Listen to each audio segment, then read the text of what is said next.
لیکن ہمارے اندر جو کمی ہے وہ کمی یہ ہے کہ ہم محفل بھی کرا لیا کرتے ہیں، ہم چراغاں بھی کر لیا کرتے ہیں، ہم جھنڈیاں بھی لگا لیا کرتے ہیں، ہم جلسے اور جلوس بھی کر لیا کرتے ہیں،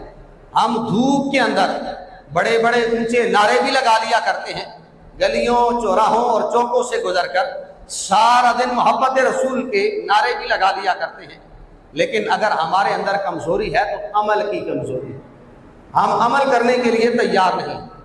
ہم اس بات کے لیے تیار نہیں ہیں کہ ہمیں عمل کی طرف لایا جائے۔ یعنی ہم نماز پڑھنے والے ہوں، اب ربیع الاول کا جیسے ہی چاند چڑھا ہے، محافل ہونا شروع ہو گئی ہے، چراغاں ہونا شروع ہو گیا ہے، پورے شہر کو سجا دیا گیا ہے لائٹوں سے، لیکن کیا نمازی بڑھے ہیں؟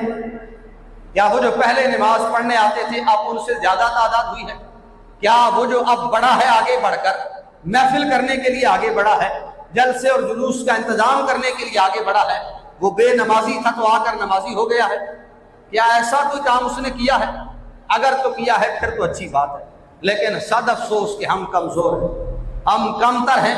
ہم اس بات میں نہ آگے بڑھ سکے ہیں اور نہ ہی ہم یہ کام کر سکے۔ ہمیں ضرورت اس بات کی ہے کہ ہم جہاں محبت رسول صلی اللہ علیہ وآلہ وسلم کا دعویٰ کرتے ہیں وہاں یہ سوچیں کہ کہیں ہمارا محبت رسول کا دعویٰ کھوکھلا تو نہیں ہے۔ کیا ہم نعرہ نہیں لگاتے ہیں کہ غلامی رسول میں موت بھی قبول ہے؟ اب وہ عاشق صادق جو دھوپ میں کھڑا ہو کر بڑے زور سے موت قبول کرنے کا دعویٰ لگاتا ہے، نعرہ لگاتا ہے، اگر وہ نماز پڑھنے نہیں آتا ہے، اس کا ایمان اسے بستر سے اٹھا کر مسجد میں نہیں لاتا ہے، تو کیا اس کا نعرہ کھوکھلا نہیں ہے؟